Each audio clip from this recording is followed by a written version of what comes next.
Very special good evening to all of you present here. आप सभी दोस्तों का स्वागत है विकास सर के इस क्लास में और exam card live YouTube channel पर। दोस्तों आज हम 26 और 27 जनवरी के जितने भी महत्वपूर्ण करंट अफेयर है उसको हम डिस्कस करने वाले हैं, जो कि आपके आने वाले सभी एग्जाम्स के लिए बहुत ही इंपॉर्टेंट है।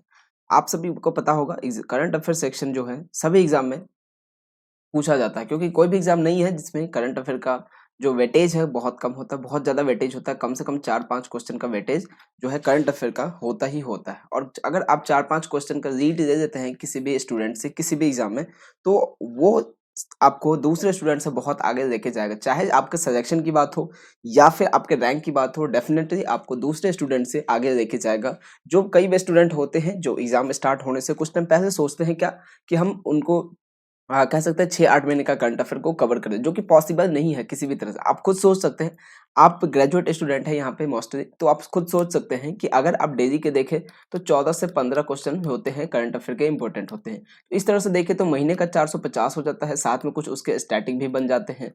उसके साथ में और भी कुछ चीज़ें हो जाता है जो करंट अफेयर से रिलेटेड लगभग से 600-700 पॉइंट या क्वेश्चन कह सकते हैं आपकी मंथली करंट अफेयर से बन जाता है। तो 6-7 महीने का करंट अफेयर करना कितना मुश्किल होता है। तो मेरे जितने भी दोस्त हैं, जितने भी स्टूडेंट हैं, सभी से मेरा रिक्वेस्ट रहता है कि आप डेली बेसिस पे करंट अफेयर को कीजिए। हाँ, मैं एग्री करता हूँ, अभी हम थोड़े से डिले रहते हैं कुछ इश्यूज की वजह से, बट जल्दी ही हमारा फैब में स्टार्ट हो जाएगा। ऑन टाइम हमारी क्लासेस चलेगी मॉर्निंग में, बट अभी कुछ प्रॉब्लम्स की वजह से हम जो मॉर्निंग में क्लास नहीं दे पा रहे हैं, ठीक है। तो आप सभी दोस्तों से रिक्वेस्ट है, जो भी रेगुलर स्टूडेंट है वो डेली क्लास में आया करें। एटलीस्ट प्रीमियर या लाइव में नहीं तो कम से कम रिकॉर्डेड क्लास जरूर देखा करें। आपको बेहतर परफॉर्मेंस चाहिए, रिजल्ट चाहिए, बेहतर रिजल्ट चाहिए, तो जरूर आपको देखना चाहिए। तो चलिए, अगर आप कोई चैनल पे नए हैं तो सभी से रिक्वेस्ट है कि चैनल को सब्सक्राइब कर दे, साथ ही वीडियो को भी लाइक कर दे, ताकि वीडियो का और सब्सक्राइब कर देना ताकि वीडियो की नोटिफिकेशन आपको मिलती रहेगी। उसके लिए बेल आइकन प्रेस कर देना। तो डिस्कस करते हैं आज के जितने भी करंट अफेयर हैं उसको हम। उससे पहले आपको बता दें कि एग्जाम कार्ड ने आपके लिए रैपिड सीरीज नाम का एक बुक सीरीज लॉन्च किया, जिसमें ये 6 बुक का कॉम्बो है, जिसमें सारे सब्जेक्ट जो है जीके कवर किया गया है।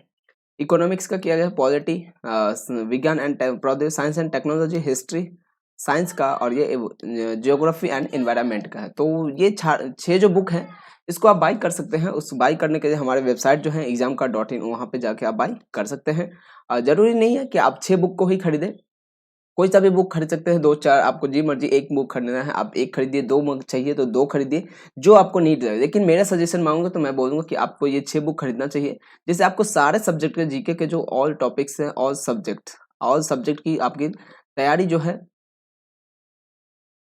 जो है आपको अच्छे से हो सके, क्योंकि सभी सब्जेक्ट में स्कोर करना बहुत ही इंपॉर्टेंट होता है। तो सभी सब्जेक्ट को सीखने के लिए, पढ़ने के लिए, अच्छे से याद करने के लिए आपके पास ये 6 बुक्स होनी चाहिए, क्योंकि यहाँ से आपको बहुत कुछ सीखने को मिला बहुत कम टाइम में। आप इसमें एकदम एक कंसाइज वे में कह सकते हैं, कंसाइज वे में एक अच्छे तरीके से सब कुछ दिया गया है। तो आपको बेहतरीन बुक प्रोवाइड कराया जाए बहुत कम क्रॉस कॉस्ट में।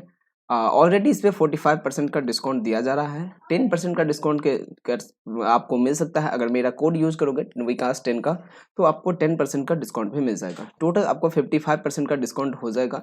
आपको सिर्फ और सिर्फ 45% पे करना है, जिससे आपको बहुत कुछ इस बुक में बहुत कुछ दिया गया है, सब कुछ प्रॉपर टॉपिक स्टैटिक वगैरह दिया गया है, सब कुछ दिया गया है, तो आप अच्छे से कवर कर सकते हैं। तो बाई करना चाहे तो आप कर सकते हैं, चॉइस आपकी हो, किसी को कोई जोर जबरदस्ती नहीं है।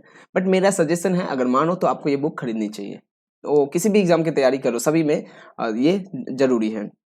आइए शुरू करते हैं आज के इस करंट अफेयर का जो सेशन है आपको उसका। आज का पहला प्रश्न है, हाल ही में भारत ने मालदीव में खेल के बुनियादी ढांचे के लिए कितने मिलियन डॉलर का विस्तार किया है। यानी कि भारत जो है मालदीव को खेल के बुनियादी ढांचे के लिए, खेल के जो इंफ्रास्ट्रक्चर है, स्पोर्ट इंफ्रास्ट्रक्चर है, उसको ग्रो करने के लिए, उसको डेवलपमेंट के लिए कितने मिलियन डॉलर का ऋण दिया है, या कह सकते हैं कितने मिलियन का लाइन ऑफ क्रेडिट के थ्रू उनको पैसा दिया है। तो ऑप्शन ए है 50 मिलियन डॉलर, ऑप्शन बी है 40 million dollar, option C 28 million, और ऑप्शन डी है 75 मिलियन डॉलर। तो इसका जो करेक्ट आंसर है ऑप्शन नंबर बी, इसका करेक्ट आंसर हो जाएगा 40 मिलियन डॉलर का। 40 मिलियन डॉलर का भारत ने मालदीव को स्पोर्ट्स इंफ्रास्ट्रक्चर को डेवलप करने के लिए प्रोवाइड कराया है। किसके तहत? एल ओ सी के तहत। इसका होता है लाइन ऑफ कंट्रोल नहीं, एलओसी लाइन ऑफ क्रेडिट हो, लाइन ऑफ क्रेडिट के थ्रू दिया है मालदीव को भारत ने $40 मिलियन का। किस चीज के लिए, ये भी इंपॉर्टेंट बनता है कि किस चीज के लिए दिया है। आपको तो सभी को कुछ दे देगा कि बताओ भारत ने दिया है इतने मिलियन का, या जो भी दिया होगा उतने करोड़ का, लेकिन वो किस चीज के लिए दिया, पर्पज क्या है, उसका उद्देश्य क्या है, वो चीज भी पूछ देता है कई बार एग्जाम में। तो ये जो 40 मिलियन का दिया है, किसके लिए दिया है, स्पोर्ट इंफ्रास्ट्रक्चर के लिए दिया गया है, डेवलप करने के लिए $40 मिलियन का दिया है मालदीव ने भारत को दिया है। मालदीव की कैपिटल की बात करें तो कैपिटल जो है माले, इसकी कैपिटल है माले की, माले जो है कैपिटल है किसके, मालदीव्स की, ठीक है। अब तो कई सारे जो नॉर्मल कंट्री है उसकी तो आपको याद हो गया होगा, क्योंकि मैंने इतनी बार उसका करा दिया है, करंट कंट्री का कैपिटल और करेंसी, जो दो इम्पोर्टेंट है। करेंसी की बात करें तो करेंसी जो है इसकी रूफिया है।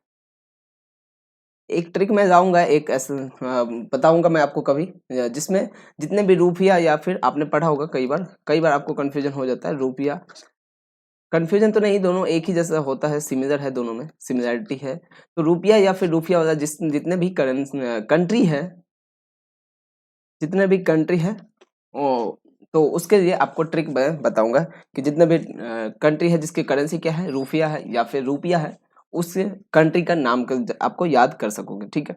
तो ऑप्शन बी इसका राइट आंसर है। भारत ने मालदीव को $40 मिलियन का दिया है, किसके, स्पोर्ट्स इंफ्रास्ट्रक्चर को डेवलप करने के लिए। भारत ने मालदीव में खेल के बुनियादी ढांचे के विकास के लिए रियायती $40 मिलियन, यानी कि line of credit, LOC line of credit का विस्तार किया है।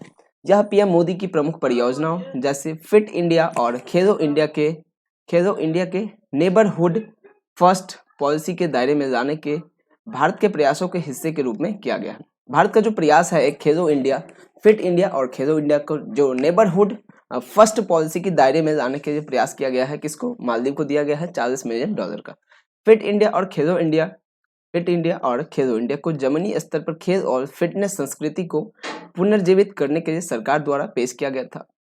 मालदीव की कैपिटल की बात करें तो मालदीव अभी भी मैंने बताया है, और राष्ट्रपति जो है इब्राहिम मोहम्मद सोलिह यहाँ के राष्ट्रपति है, और मुद्रा जो है मालदीव रुपया है, आप नॉर्मली याद रख सकते हैं रुपया, करेंसी है मुद्रा जो है कहाँ की, मालदीव की, ठीक है।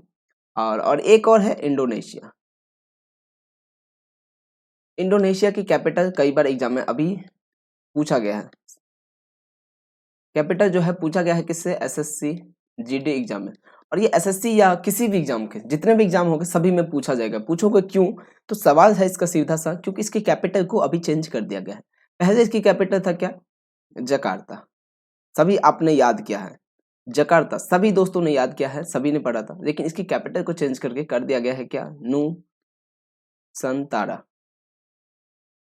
नूसंतारा। और इसी वजह से ये क्वेश्चन इंपॉर्टेंट बनता है। इंडोनेशिया की जो कैपिटल है क्या है, नई कैपिटल नूसंतारा है। आपके ऑप्शन में पहला ऑप्शन जकार्ता ही रहेगा और तीसरा या चौथा रहेगा नूसंतारा। तो जो भी करंट अफेयर से अपडेटेड नहीं है, वो डेफिनेटली जकार्ता के साथ जाएंगे, जकार्ता को टिक करेंगे और वहीं पे उनका आंसर हो जाएगा गलत। जो कि उनको 1 नंबर प्लस का होना चाहिए था, वो उनका हो जाएगा माइनस का 1.25। 1 नंबर तो गलत करने का, और अगर सही करते तो मिलता, और नेगेटिव किया आपने उसी 0.25 भी चला जाएगा। यानी कि देख सकते हैं आप, अगर आप करंट अफेयर से अपडेटेड नहीं है तो कितना आपका नुकसान है। और ये 1 नंबर तो क्या 0.25 जो मार्क्स है ना, 0.25 जो मार्क्स होता है ना दोस्तों, ये आपका सिलेक्शन बना भी सकता है और सिलेक्शन बिगाड़ भी सकता है।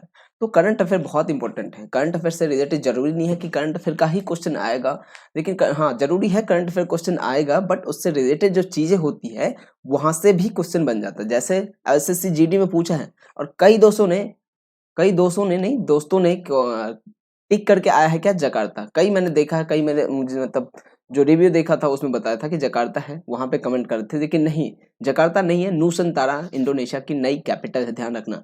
जकार्ता पहला ऑप्शन दिखेगा, एग्जामिनर चाहता है कि आप क्वेश्चन को गलत करें। एग्जामिनर ये नहीं जानना चाहता कि आपको आता कितना, आप वो देखना चाहता है कि आप कितना अवेयरनेस है, आप कितना जागरूक हैं, अवेयर हैं देश दुनिया से, या फिर आप कितने जल्दी चीज़ों को सॉल्व कर पाते, ये सारी चीज़ें देखना पड़ता है। तभी इतने कम टाइम में इतना ज़्यादा क्वेश्चन को फ्रेम करता है। टाइम आपने देखा होगा एग्जाम में बहुत कम होता है, टाइम जो होता है लेस होता है, कम होता है, और क्वेश्चन जो होता है वो ज़्यादा होता है। ये बस यही देखना होता है कि कम टाइम में आप कितने ज़्यादा क्वेश्चन को कर पाते हैं, यानी स्पीड क्या है आपकी, सोचने की जो क्षमता होती है वो हो चेक करना चाहता है।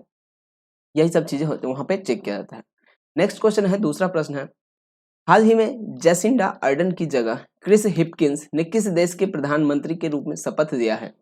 हाल ही में जेसिंडा अर्डन, पूर्व कह सकते हैं आप एक्स पीएम, हाल ही में किस देश की एक्स पीएम है जिनका नाम क्या है, जेसिंडा अर्डन। इसके जगह नए पीएम कौन होंगे? Chris Hipkins. क्रिस हिपकिंस जो है किस देश के नए पीएम के रूप में शपथ लिया है, प्रधानमंत्री के रूप में शपथ लिया है? न्यूजीलैंड के, म्यांमार के, सिंगापुर या फिर मंगोलिया? तो राइट जो आंसर होगा ऑप्शन नंबर ए इसका राइट आंसर हो जाएगा, मंगोलिया के, सॉरी न्यूजीलैंड के। क्रिस हिपकिंस जो है न्यूजीलैंड के नए प्रधानमंत्री के रूप में शपथ लिया है, और किसकी जगह लिया है, रिप्लेस किसको किया है, जेसिंडा अर्डन को रिप्लेस किया है। ये दोनों ही नाम आपको याद रखना है, ठीक है। किसको रिप्लेस किया है, जेसिंडा अर्डन को, और नए जो पीएम है कौन है, क्रिस हिपकिंस नए पीएम है, कहाँ के, न्यूजीलैंड के। जेसिंडा अर्डन की जगह क्रिस हिपकिंस न्यूजीलैंड के अगले पीएम होंगे, और न्यूजीलैंड के पूर्व कोविड-19 प्रतिक्रिया मंत्री क्रिस हिपकिंस प्रधानमंत्री के रूप में जेसिंडा अर्डन की जगह लेंगे। अर्डन ने अपने दूसरे कार्यकाल में 3 साल पूरे करने के बाद पीएम के पद से इस्तीफा दे दिया। अर्डन ने अपने दूसरे कार्यकाल में, उन्होंने पहला टर्म उन्होंने अपना सक्सेसफुली कंप्लीट किया था 5 इयर्स का। दूसरा साल उन्होंने 3 साल ही पूरा किया। 3 साल उन्होंने पूरा करके दूसरा टर्म जो था उनका कार्यकाल का, उसमें 3 साल उन्होंने कंप्लीट किया। उसके बाद से उन्होंने अपने पद की इस्तीफा की घोषणा कर दिया, और हिपकिंस जो है देश के 41वें प्रधानमंत्री के रूप में शपथ लिया है। क्रिस हिपकिंस जो है न्यूजीलैंड के किस नंबर के प्रधानमंत्री बनेंगे, तो 41th नंबर के। याद रहेगा, नंबर भी इंपॉर्टेंट है। किसको रिप्लेस किया है, जेसिंडा अर्डन को रिप्लेस किया है। न्यू वाले पीएम कौन है, न्यू पीएम कौन है, तो क्रिस हिपकिंस। और कौन सा नंबर का है क्रिस हिपकिंस, 41st नंबर का, ठीक है। शिक्षा विभाग संभालने के अलावा हिपकिंस पुलिस और सार्वजनिक सेवा मंत्री और सदन के नेता भी हैं। इससे पहले वो ऑडिट शिक्षा विभाग को संभाल रहे थे, यानी शिक्षा विभाग जो था उनके पास में था, किसके पास, क्रिस हिपकिंस के पास में। हिपकिंस जो है पुलिस और सार्वजनिक सेवा मंत्री और सदन के नेता के रूप में भी ऑलरेडी काम कर चुके हैं, और अब जो है वो देश न्यूजीलैंड के 41st नंबर यानी 41वें प्रधानमंत्री के रूप में शपथ लिया है, किसने, क्रिस हिपकिंस ने। और न्यूजीलैंड की जो कैपिटल है वेलिंगटन है, कैपिटल है न्यूजीलैंड की, और मुद्रा जो है यहाँ की डॉलर है मुद्रा। तीसरा प्रश्न है, फेमस प्रश्न है, इंपॉर्टेंट क्वेश्चन है, कई बार पूछा जा सकता है। CHSL में भी पूछेगा, पिछले साल भी पूछा गया था, SSC के सभी एग्जाम में इस बार भी पूछने का संभावना। हाल ही में 23 जनवरी 2023 को भारत के स्वतंत्रता सेनानी सुभाष चंद्र बोस की डैशवीं जयंती को मनाया गया है। तो 23 जनवरी को हर एक साल, प्रत्येक वर्ष, लास्ट ईयर ये भी घोषणा किया गया था कि 23 जनवरी को कौन सा दिवस मनाया जाएगा, पराक्रम दिवस। याद है ना आप सभी दोस्तों को, पराक्रम दिवस 23 जनवरी को प्रत्येक साल पराक्रम दिवस मनाया जाएगा। कब घोषणा किया गया था, 2022 में किया गया था, ठीक। 2022 वाला जो 23 जनवरी में पराक्रम दिवस मनाया गया था वो फर्स्ट टाइम था, यानी फर्स्ट एडिशन था, संस्करण था। 2023 वाला जो मनाया गया है वो सेकेंड होगा। पराक्रम दिवस को और किस नाम से मना जाते हैं, शौर्य दिवस। याद रहेगा क्या ये मेरी बातें, बताइए तो एक बार, क्या आपको मेरी बात याद रहेगी क्या? पराक्रम दिवस को शौर्य दिवस के रूप में भी मनाया जाता है।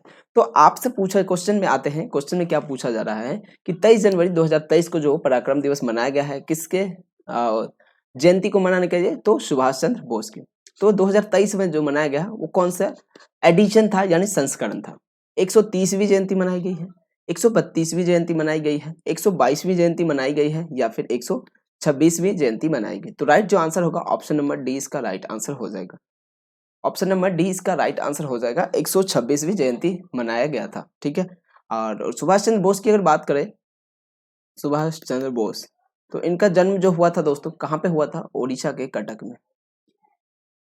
ओडिशा के कहाँ पे हुआ था, कटक में हुआ था।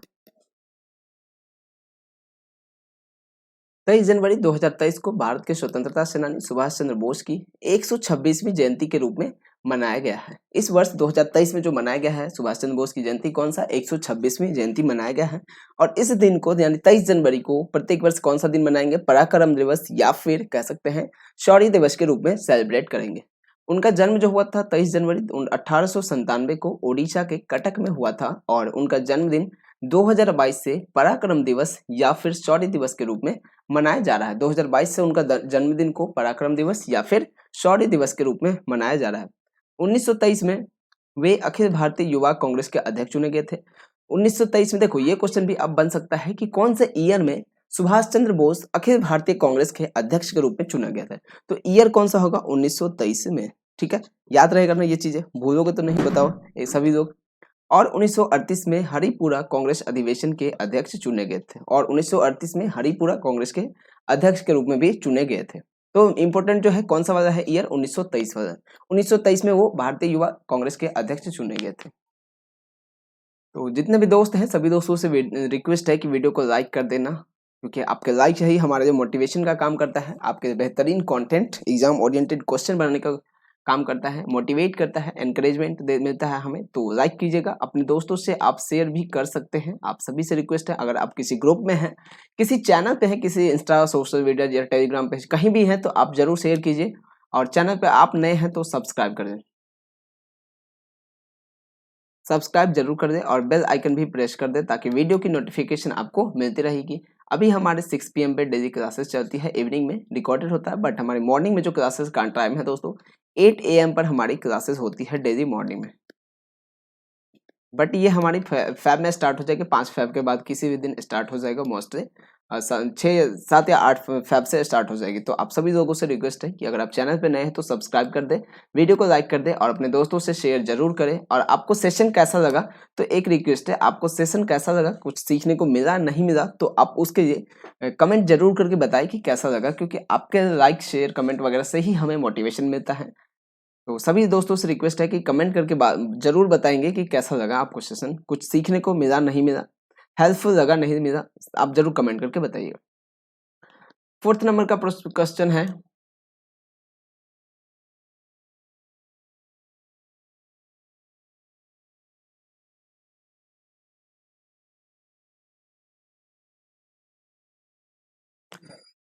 फोर्थ क्वेश्चन है, हाल ही में किस राज्य के, एक मिनट, हाल ही में किस राज्य के मुख्यमंत्री ने जनवरी 2023 में स्कूल ऑफ एमिनेंस प्रोजेक्ट को लॉन्च किया है। हाल ही में किस राज्य के मुख्यमंत्री ने जनवरी 2023 में स्कूल ऑफ एमिनेंस प्रोजेक्ट को लॉन्च किया है। ऑप्शन ए है पंजाब, ऑप्शन बी है तमिलनाडु, ऑप्शन सी है कर्नाटका, ऑप्शन डी है केरला। तो राइट जो आंसर है ऑप्शन नंबर ए, इसका करेक्ट आंसर है पंजाब। पंजाब के जो मुख्यमंत्री है कौन है बताएंगे एक बार सभी लोग।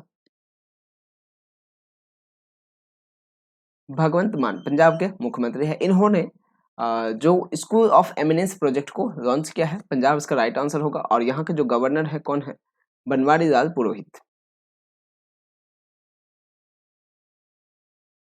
बनवारी लाल पुरोहित। आप, मुझे लगता है कि अब सभी दोस्तों को याद हो गया होगा, सभी स्टेट के सीएम और गवर्नर तो आपको याद कर ही दिया होगा आपने। तो एक बार कमेंट करके सभी लोग मुझे बताएंगे कि कमेंट करके कि गवर्नर के आपको याद है कि नहीं है, या फिर आप मुझे बताएंगे कि हिमाचल प्रदेश के जो गवर्नर है कौन है।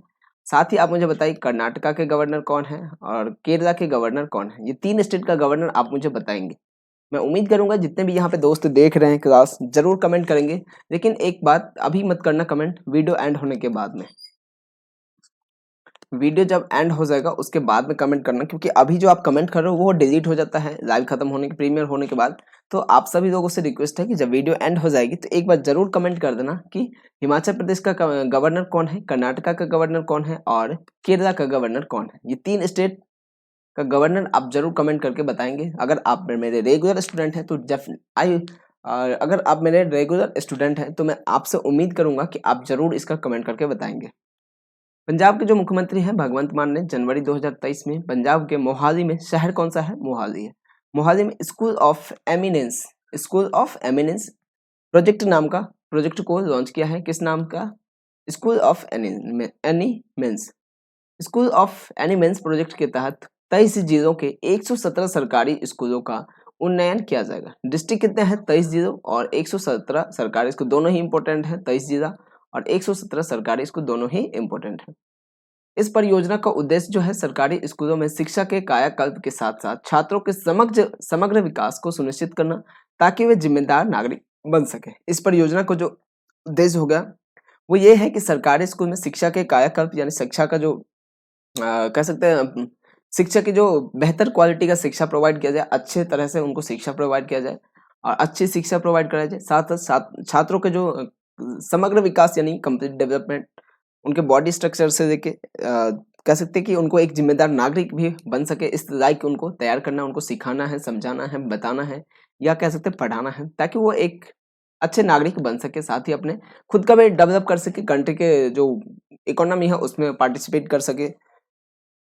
तो यही इस प्रोजेक्ट का उद्देश्य है। स्कूल ऑफ एमिनेंस पंजाब के मोहाली में इसका लॉन्च किया गया था। मुख्यमंत्री भगवंत मान है और राज्यपाल जो है बनवारी लाल पुरोहित पंजाब के राज्यपाल हैं। 5वां प्रश्न है, हाल ही में प्रधानमंत्री नरेंद्र मोदी ने जनवरी 2023 में किस राज्य के कलबुर्गी जिले में बंजारा समुदाय के परिवारों को हक्कुपत्र का मतलब होता है भूमि शीर्षक विलेख। हक्कुपत्र का क्या मतलब होता है? भूमि शीर्षक विलेख इसका मतलब होता है। और जो हक्कुपत्र हैं वो विस्तारित किए हैं।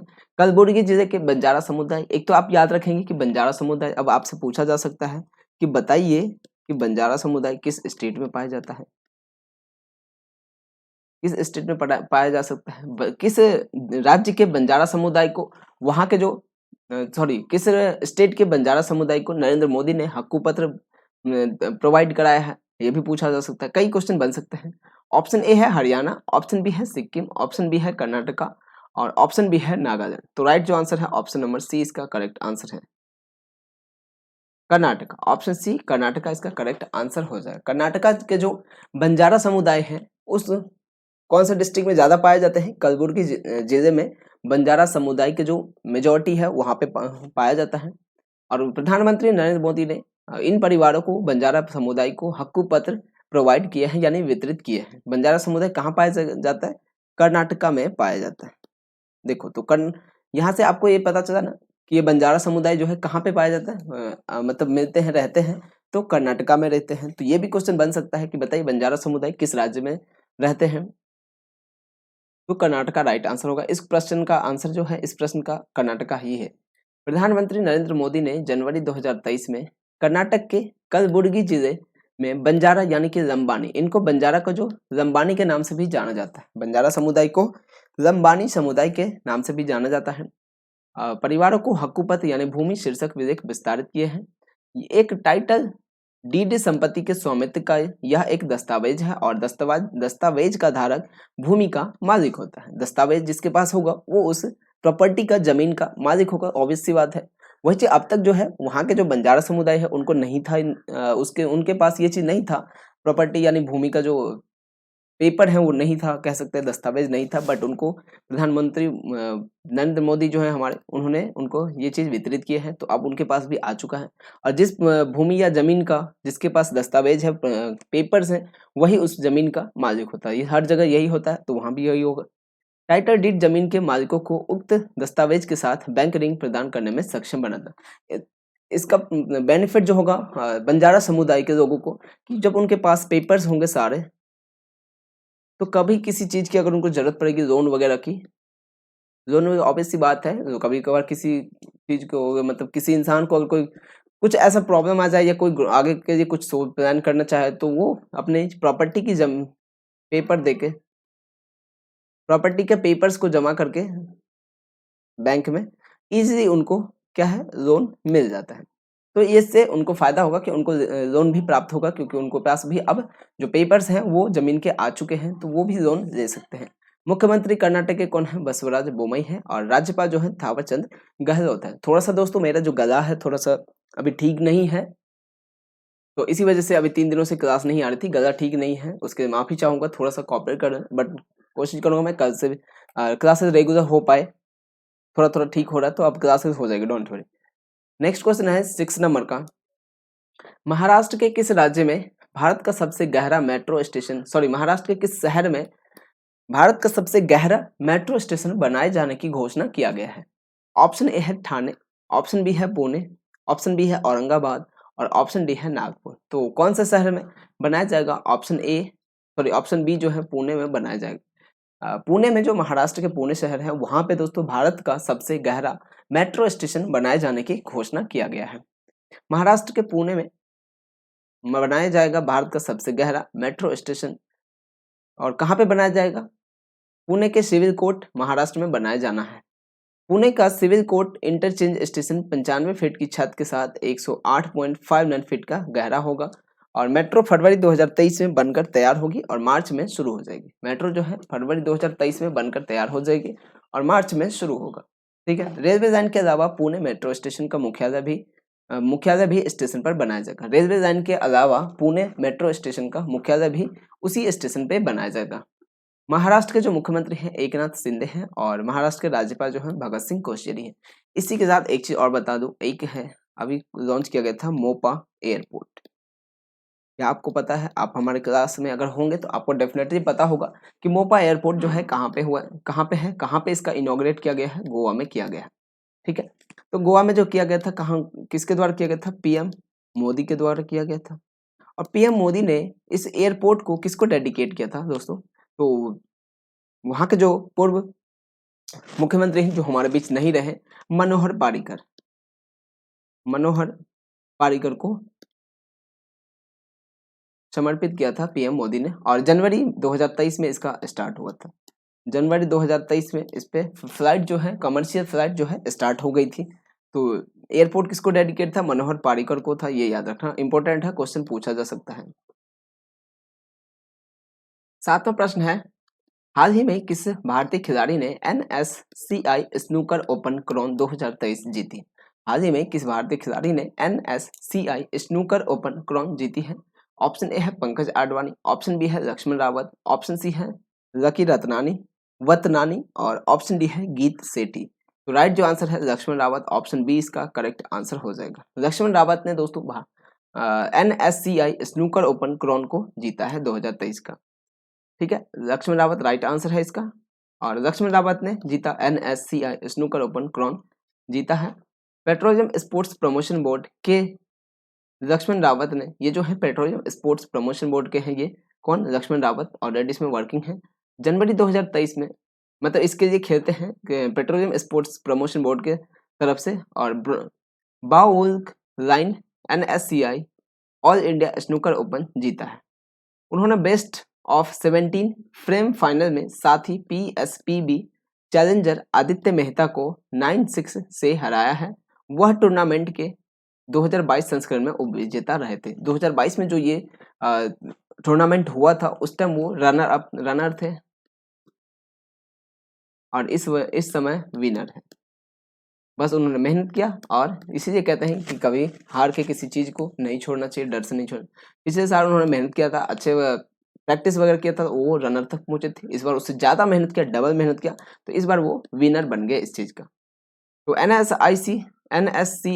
NSCI snooker open crown national sports club of India NSCA द्वारा आयोजित एक स्नूकर टूर्नामेंट। फुल फॉर्म है इसका national sports club of India, इसके द्वारा आयोजित किया गया था। और किसने जीता है?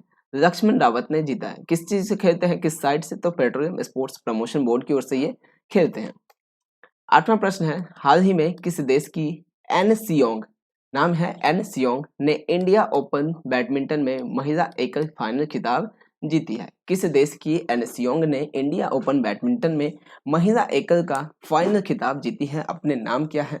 ऑप्शन ए है चाइना, ऑप्शन बी है कोरिया, ऑप्शन सी है ताइवान और ऑप्शन डी है सिंगापुर। तो राइट आंसर क्या हो जाएगा इसका? ऑप्शन नंबर बी इसका करेक्ट आंसर है।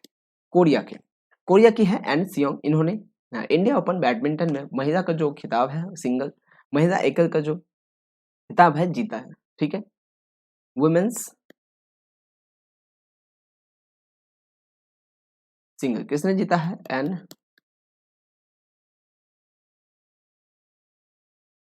एन सियोंग ने जीता है। कहाँ की है ये? कोरिया की है। इंडिया ओपन बैडमिंटन चैंपियनशिप में कोरिया की एन सियोंग ने 22 जनवरी 2023 को नई दिल्ली के केडी जादव इंडोर स्टेडियम में महिला एकल फाइनल का खिताब जीती है। केडी जादव इंडोर स्टेडियम में जीती है। कहाँ पे है ये स्टेडियम? दिल्ली में है। कई बार स्टेडियम से भी क्वेश्चन पूछता है कि बताइए स्टेडियम किस राज्य में है, तो कहाँ पे है ये KD Jadhav indoor stadium? Delhi में है। फाइनल में एन सियोंग ने वर्ल्ड नंबर 1 जापान की अकाने यामागुची को हराया है। कहाँ, किसको हराया? कई बार ये भी क्वेश्चन बनता है कि बताइए किसको हराया। कई बार आपने देखा होगा कि आपको बोल देगा कि एन सियोंग ने ये इस टूर्नामेंट को जीता है, तो बताइए किसको हराया था, किसको हरा करके जीता है। तो इंडिया ओपन बैडमिंटन चैंपियनशिप जो है जीती किसने है? महिला एकल खिताब एन सियोंग ने जीती है। हराए किसको है? जापान की जो है अकाने यामागुची। जापान की यामागुची है, अकाने यामागुची, उसी को हराया है। और बैडमिंटन में ये जो अकाने यामागुची है, ये वर्ल्ड में इनकी रैंकिंग 1 है। किस कंट्री से बिलोंग करते हैं? तो जापान से। जबकि थाईलैंड के कुलनावुत वितीद वितीद सर्डन ने इंडिया ओपन 2023 का खिताब जीता है। थाईलैंड की है कुलनावुत वितीद सर्डन ने इंडिया ओपन 2023 का खिताब जीती है। उन्होंने इवेंट के पुरुष एकल फाइनल में वर्ल्ड नंबर 1 डेनमार्क के विक्टर एक्सेलसेन को हराया है। किसको हराया है? डेनमार्क के हैं विक्टर एक्सेलसेन, इसको हराया है। और इस टूर्नामेंट के जो रनर अप है विक्टर एक्सेलसेन। देखो इंडिया पूरा मैं बताता हूँ। इंडिया ओपन बैडमिंटन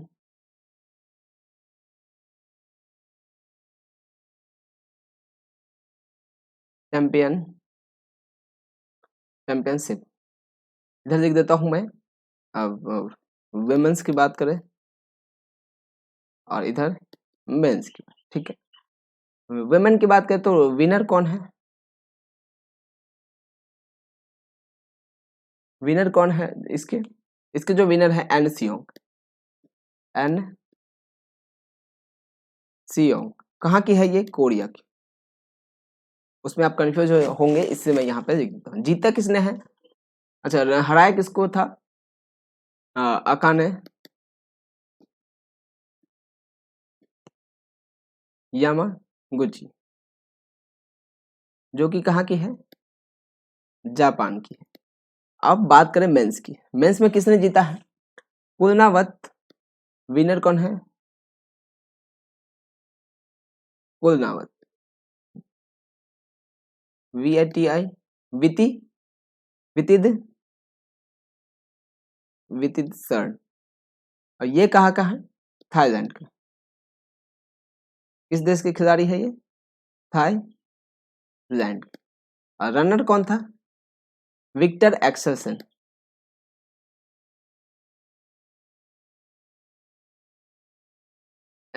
ये कहाँ के? डेनमार्क। तो आप यहाँ से याद रखें, कंफ्यूज मत हो। बहुत इंपॉर्टेंट है दोनों क्वेश्चन। ये क्वेश्चन 4 क्वेश्चन वहां से बनता है, पूछा जा सकता है। 9वां प्रश्न है, हाल ही में किस देश के में ज्ञान साझा करने पर अंतरराष्ट्रीय संगोष्ठी का आयोजन किया गया है? हाल ही में किस देश में ज्ञान साझा करने पर अंतरराष्ट्रीय संगोष्ठी का आयोजन किया गया है?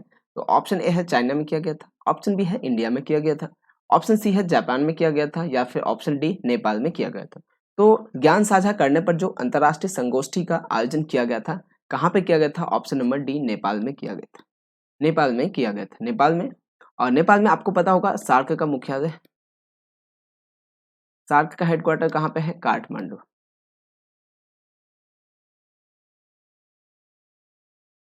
और काठमांडू में ही आयोजन किया गया था ये चीज। नेपाल के काठमांडू में इसको आयोजन किया गया था। ज्ञान साझा करने पर जो अंतरराष्ट्रीय संगोष्ठी का आयोजन किया गया था, नेपाल के काठमांडू में किया गया था। आप पूछेंगे सार्क का फुल फॉर्म क्या होता है? तो south Asian association of regional cooperation. South Asian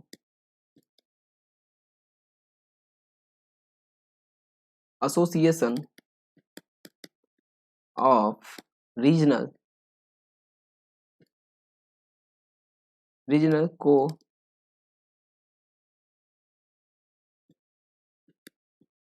cooperation, इसका फुल फॉर्म होता है सार्क का।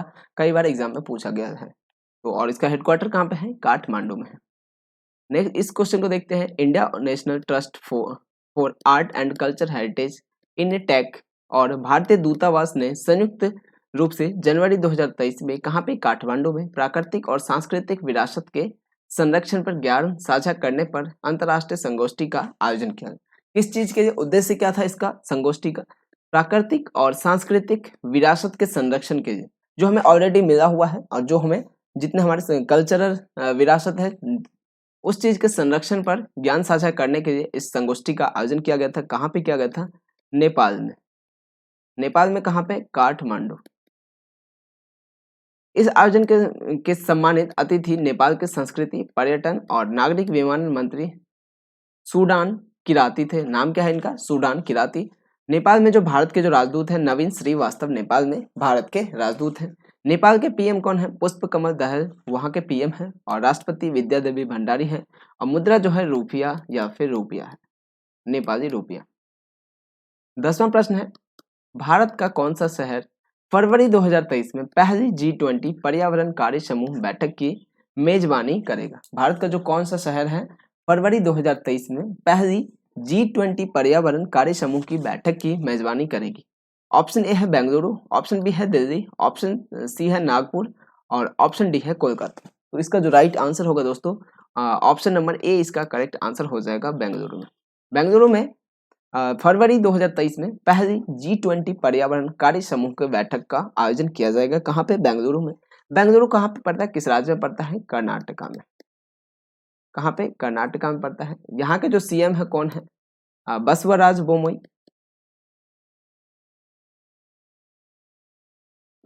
बसवराज बोमई। और गवर्नर जो है कौन है? थावर चंद्र गहलोत। मैं इसलिए इतनी ज़्यादा सीएम और गवर्नर को कराता हूँ ताकि आपको एक क्लास में ही याद हो जाएगा। वैसे तो ज़्यादा से ज़्यादा चीज़ें को क्वेश्चन याद रहता है कि आपको ज़्यादा से ज़्यादा चीज़ें जो है क्लास में याद करा दिया जाए, बट कोशिश रहती है कम से कम गवर्नर जो है गवर्नर आपको याद होना चाहिए। आप एग्जाम दे रहे हैं नहीं दे रहे हैं, बट आपको अगर करंट अफेयर पढ़ते हैं तो आपको गवर्नर और सीएम याद होना चाहिए। इसलिए मैं वैसे हर क्वेश्चन में देता हूँ। क्या पता CHS से जैसे GD में पूछा गया, क्या पता आने वाले सभी एग्जाम में पूछ लिया जाए, क्योंकि चेंज होते रहते हैं इस वजह से। G20 की जो पहली पर्यावरण और जलवायु स्थिरता कार्य समूह की बैठक 9 से 11 फरवरी को किया जाएगा। कहाँ पे किया जाएगा? बेंगलुरु कर्नाटक में आयोजित की जाएगी। यह केंद्रीय पर्यावरण, वन और जलवायु परिवर्तन मंत्रालय द्वारा आयोजित किया जाएगा। यह नीली अर्थव्यवस्था को बढ़ावा देने, निम्न भूमि और पारिस्थितिकी तंत्र की बहाली और साथ में जैव विविधता में वृद्धि के एजेंडे पर केंद्रित होगा। इस आयोजन का मेन पॉइंट या कह सकते हैं जो अट्रैक्शन पॉइंट कह सकते हैं, मेन पॉइंट जो होगा क्या चीज होगा, जिस भी चीज पे फोकस किया जाएगा, बात किया जाएगा, डिस्कस किया जाएगा, नीली अर्थव्यवस्था को बढ़ावा देना, निम्न भूमि और पारिस्थितिकी तंत्र की बहाली और जैव विविधता में वृद्धि के एजेंडे पर केंद्रित होगा यह। और भारत के जो केंद्रीय पर्यावरण, वन और जलवायु परिवर्तन मंत्री हैं कौन है? भूपेंद्र यादव है। भूपेंद्र यादव, साथ में ये श्रम मंत्रालय भी इन्हीं के पास है। कौन सा मंत्रालय? श्रम मंत्रालय। श्रम मंत्रालय यानी श्रम मंत्री जो है ये भूपेंद्र यादव ही है। और केंद्रीय पर्यावरण, वन और जलवायु परिवर्तन मंत्री किसके पास है? भूपेंद्र यादव के पास ही है। 11वां प्रश्न है, हाल ही में किस स्मॉल फाइनेंस बैंक ने समावेशी वित्त भारत पुरस्कार 2022 जीता है? किस बैंक, स्मॉल फाइनेंस बैंक ने समावेशी वित्त भारत पुरस्कार 2022 जीता है? ऑप्शन ए है Ujjivan small finance bank, option B है AU small finance bank, option C है ESAF स्मॉल फाइनेंस बैंक और ऑप्शन डी है Utkarsh small finance bank.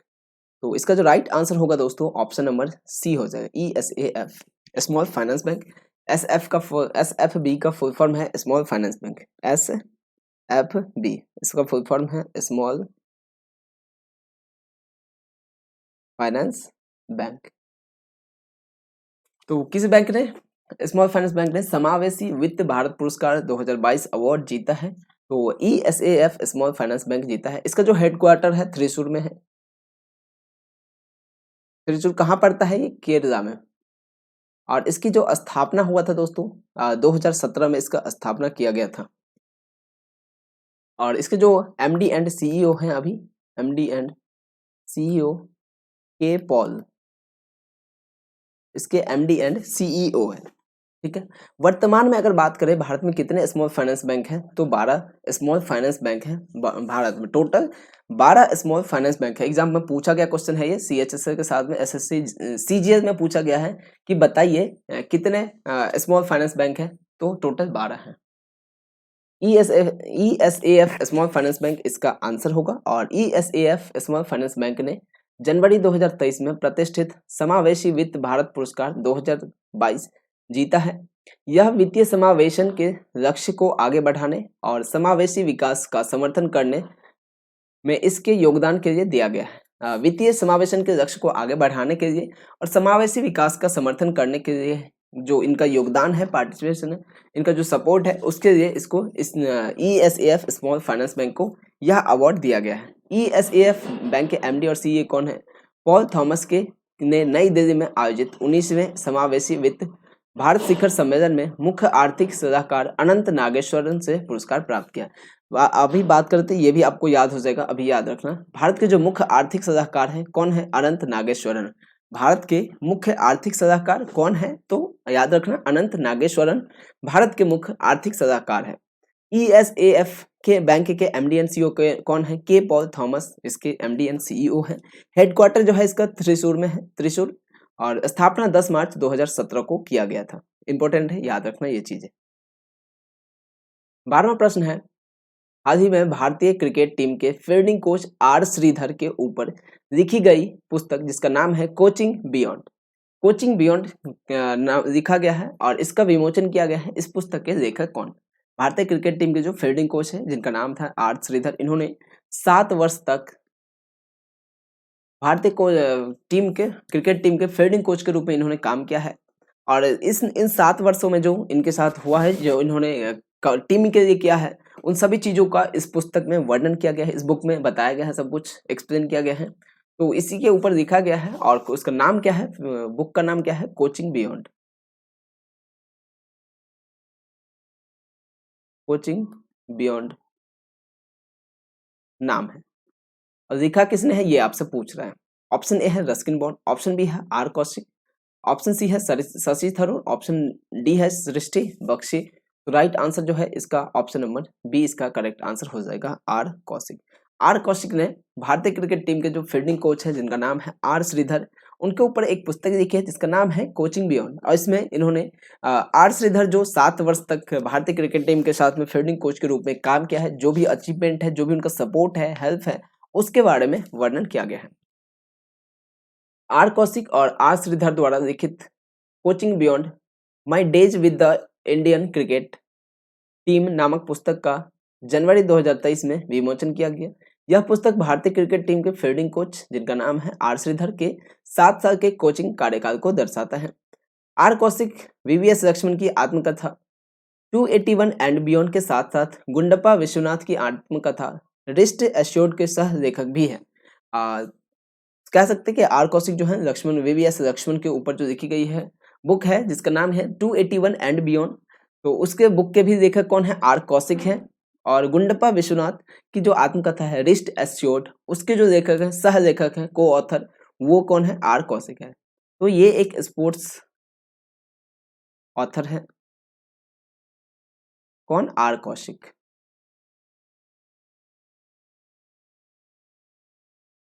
Are Kaushik एक स्पोर्ट्स ऑथर है। और 3 बुक आपने अभी देखा, कोचिंग बियॉन्ड, याद रखना जब भी आपको दिखे कोचिंग बियॉन्ड, उसके बाद से 281 एंड बियॉन्ड और रिस्ट एश्योर्ड, आप वैसे याद रखना इस वर्ड से, बियॉन्ड से,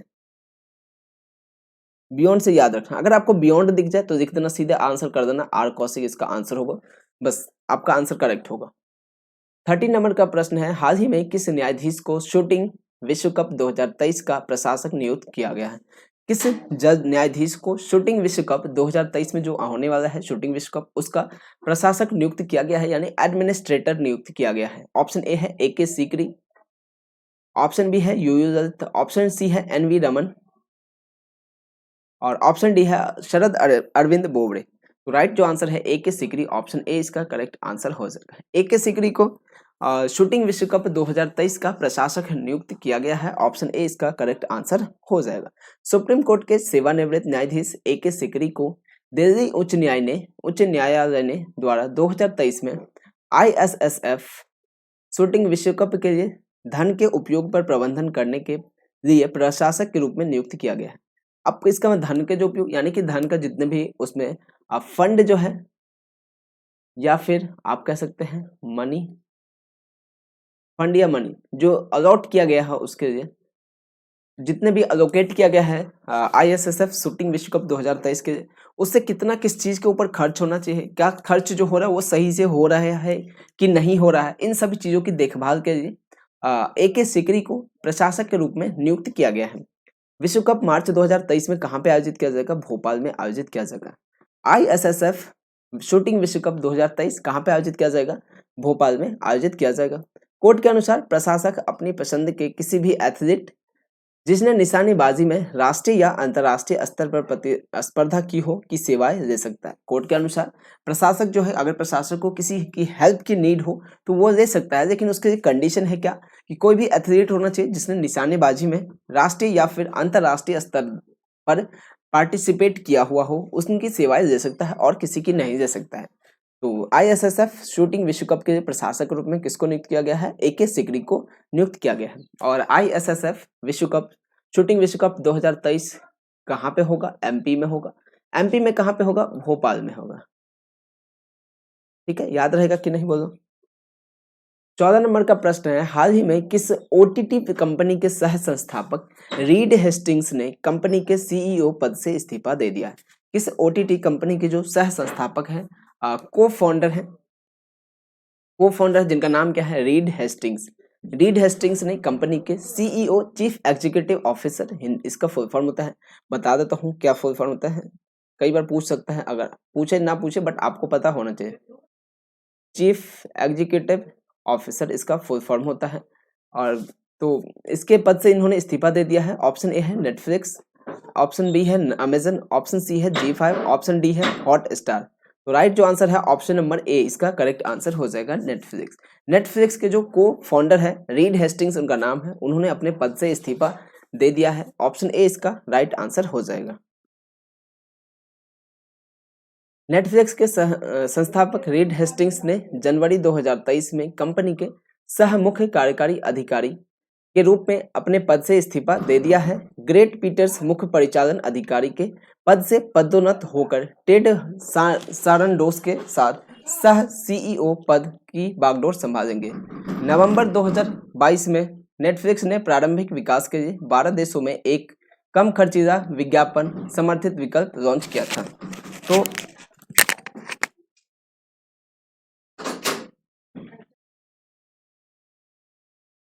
तो आज के जितने भी महत्वपूर्ण करंट अफेयर थे उसको हम डिस्कस कर चुके हैं। उम्मीद करता हूँ आपको सेशन पसंद आया होगा। मिलेंगे दोस्तों कल के वीडियो में, तब तक के लिए बाय बाय, टेक केयर।